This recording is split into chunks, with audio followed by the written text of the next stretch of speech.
Hey y'all, my name is Yvette and welcome to my channel. Today is going to be the first of 3 videos where the LATINX-A-THON is collaborating with Latinx readers. The hosts of LATINX-A-THON have reached out to a bunch of different Latinx readers and asked them to recommend one of their favorite Latinx books. We were inspired to do a video like this for the first time last year when SAAJID at Books on My Social Life did a video where Muslim reviewers recommended Muslim books. That video is still up on Priscilla's channel if you want to check that out, but for this year we decided to split up the recommendations into 3 videos.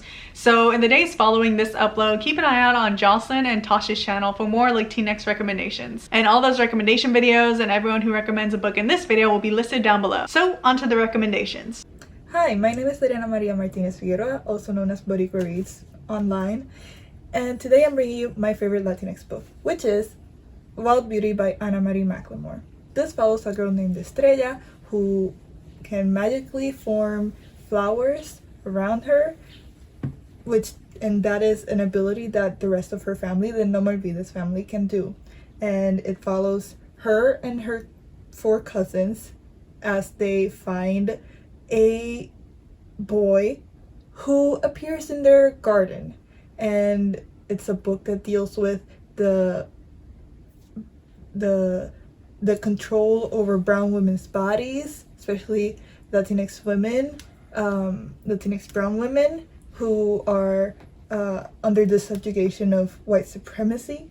So it's not just a fantastical read, but it makes you think about bodily autonomy and the relationship of brown bodies versus white powers that be.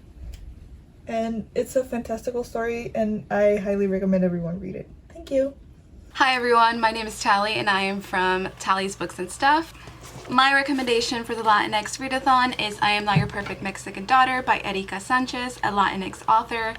And I read this book about 2 years ago and it quickly became one of my favorite books because I related to it so much. It follows Julia, who loses her sister after a tragic accident, and that leaves Julia reassembling the shattered pieces of her family. Her parents are very strict and they have rules from not going away to college after high school, not moving out of their house, and so on. Olga, her sister who passes away, has always been defined as perfect by her parents, and Julia is always defined as the one who's always breaking the rules and is always failing at things. Then Julia finds things that make her suspect that her sister wasn't perfect after all. This is a very fast-paced book. It's very descriptive.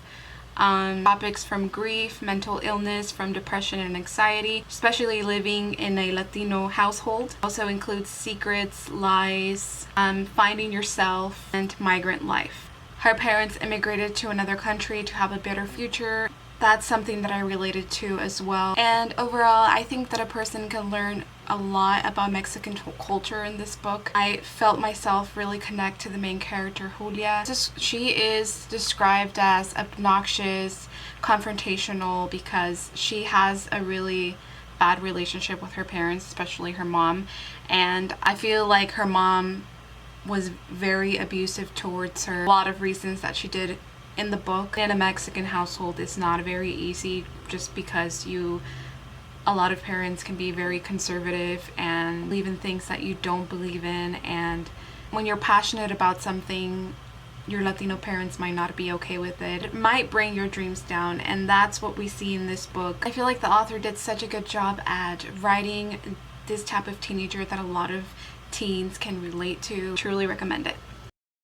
Hello friends, my name is Andrea. You can find me on Instagram as @AndreaBeatriz Arango, where I talk about all things bookish. And today I'm here to talk to you about Ephraim Divided by Ernesto Cisneros. It is the story of Ephraim, who is a middle schooler just living daily life, hanging out with his friends, working hard at school, taking care of his siblings, until one day his mom gets deported to Mexico. And let me tell you, as an ESOL teacher who works with immigrants and refugees every single day, I teach them English, seeing their story reflected on the page is so powerful, because you have no idea how many of my students have literally gone through this exact same thing. And if it hasn't happened to their parents, it's happened to an aunt, an uncle, a cousin, a neighbor. And if it hasn't happened to anyone in their immediate circle, they live in fear that it will. So many of our students deal with immigration issues every day that I think having that reflected on the page for them to see is crucial. I think every school should have it in their library, every classroom teacher should have it in their classroom, and I can't wait for it to be translated into Spanish, hopefully soon, so that I can share the book with our newcomers who live this every day but don't have the English to actually read this book yet. Like I said, I highly recommend it if you're a teacher, if you're a parent, really if you're just a person who wants to be more empathetic to the plights of our fellow Americans. It is a great book. Prepare to cry. It definitely made me cry. But Ephraim was so sweet, and he just kept me rooting for him toward the very end. So check it out. It's a great book, and I'll see you on the internet. Hey kings and queens and royal beings, my name is Jessica, aka Theatrical Reader. So when Yvette asked me if I wanted to be part of this video collaboration talking about my favorite Latinx book, I immediately thought of one book in particular. This is a book that I feel like I talk about a lot, but at the same time, I don't think I talk about it enough. That book is Nocturna by Maya Montaigne. This is a YA Latinx fantasy following two characters.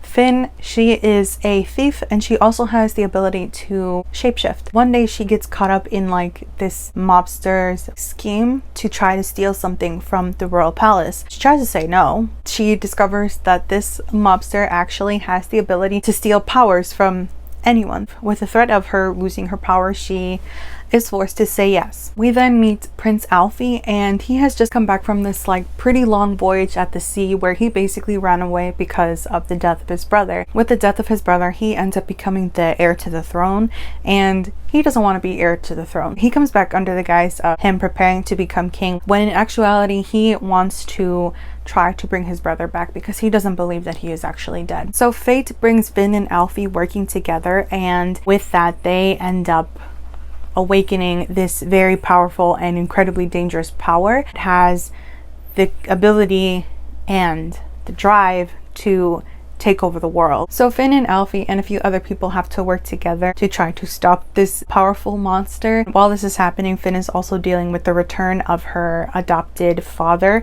who basically raised her while she was living on the streets. So the things that I really enjoyed about this book, obviously it's a Latinx book, so I thought it was just so amazing when I heard about it, that the fact that it's a Latinx fantasy, because growing up I never really read a lot of like YA Latinx fantasies, and I just think it's amazing that we're getting so much diversity, and children to come are going to be able to see themselves in the books that they read. Another thing, I really enjoyed the characters. The way that they interacted with each other just felt so natural, and I felt like the chemistry between Finn and Alfie were so good. Finn was just this badass character that really just did what she wanted because she answered to nobody, you know, and she had these like, she was really quick-witted. She was able to make these like really good comebacks to Alfie and to other characters. What I really liked about like Alfie's family is you can really see the close familial Latinx like relationships that we have. I do think that the world building could have been a bit, something could have been added to it, but however, this is YA, not to drag on YA because I still love YA,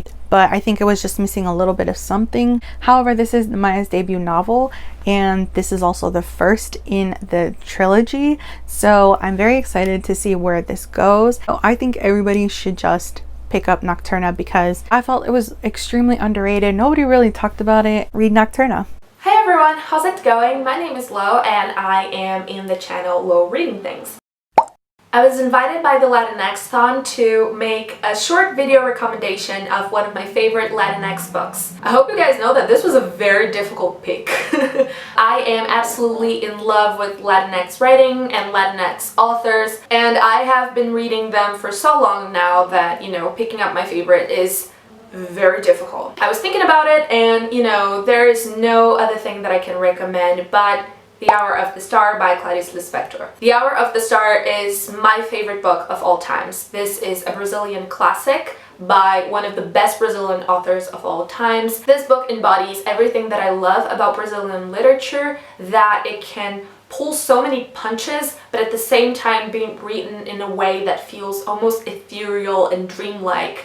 And this book is amazing. The book talks about this young girl called Macabea as she moves from northeastern Brazil to the south of Brazil in hopes of finding work, and basically is told from the perspective of a third party that just is interested in seeing her life what is. Clarice Lispector once famously said in an interview that The Hour of the Star is about a girl who is so poor that all she eats is hot dogs. But actually, the story isn't about that. The story is about an anonymous misery. Just to tell you how much I love this book, I don't even have my own copy of it because I used to read this so much when I was a teenager that my book literally fell apart. So I need to buy another one. Yeah, this was my recommendation. I hope you guys read this book and I hope you guys fall in love with it as much as I have. And I hope you guys have a great time. Bye! Hi everyone, my name is Joharis from the channel Joharis Sarasamena, and today I am here to recommend you a standalone high fantasy read by a black Latino author, and that is Cradle of Sion's Soil by Bernie Anez Paz. In this story, we follow a mother-son duo that are exiled from their community because they are half-borns, which means that they are half human, half animals, and we follow them as they basically have to become their people's champions because there is a sickness upon the earth called the stillness that hollows out the life from plants and animals as it comes into contact with them. This comes from the primordial wound, which is a scar upon the island that they live in that gives life to different creatures that are mindless beasts, different giant monsters that are constantly attacking the community of people that live on this island. And so we follow the mother that is the only one capable of seeing this spread of the stillness, and she has to basically work with people that don't trust her because of being a half-born, because of the prejudices that they have. And we also follow the son as he tries to prove to people that they are more than just half-borns and that they can trust them. He does this by becoming trying to become a mystic, which are people that can control different elements like air and fire and stuff like that. It is a highly engaging, entertaining read that leaves you at the edge of your seat because you never know what's going to happen.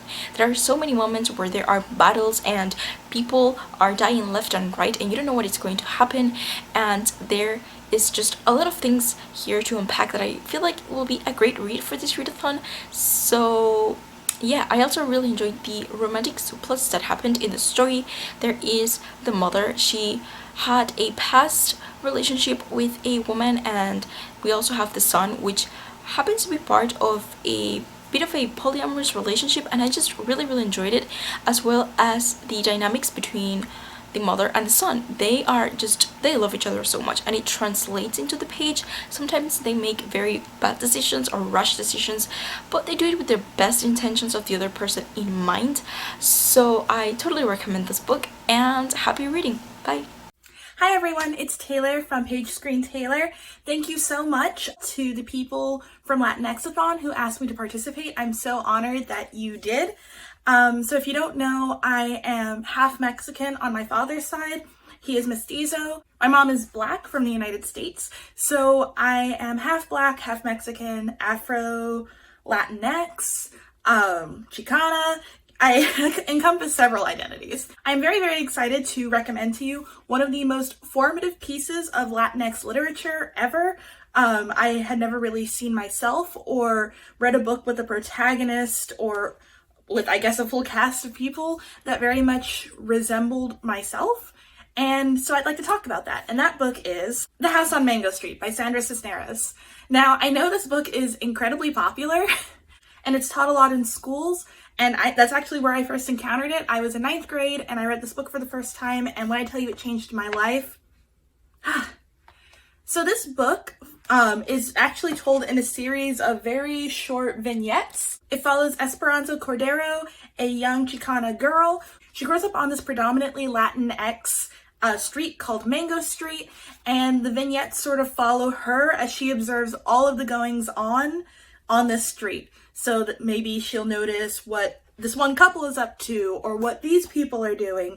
And through this lens, she sort of analyzes not just Latinx culture, but American culture as a whole. We get insights into abuse and misogyny and racism and xenophobia.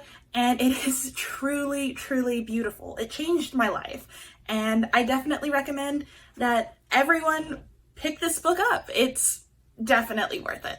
Thank you so much to the wonderful people at LATINX-A-THON for inviting me to talk about one of my favorite books of all time. Whatever you pick up during Latinx Heritage Month, I hope you enjoy what you read.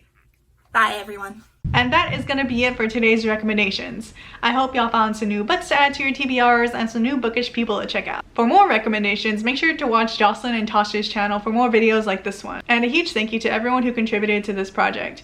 Not only did they send in some amazing recommendations, but they also provided either subtitles or transcripts to go along with their video clips, and that made putting all this together a little more easier and everything as a whole a lot more accessible. Down in the comments, feel free to recommend your favorite book by a Latinx author. I hope y'all enjoyed this video. Thank you for watching, and I'll see you next time.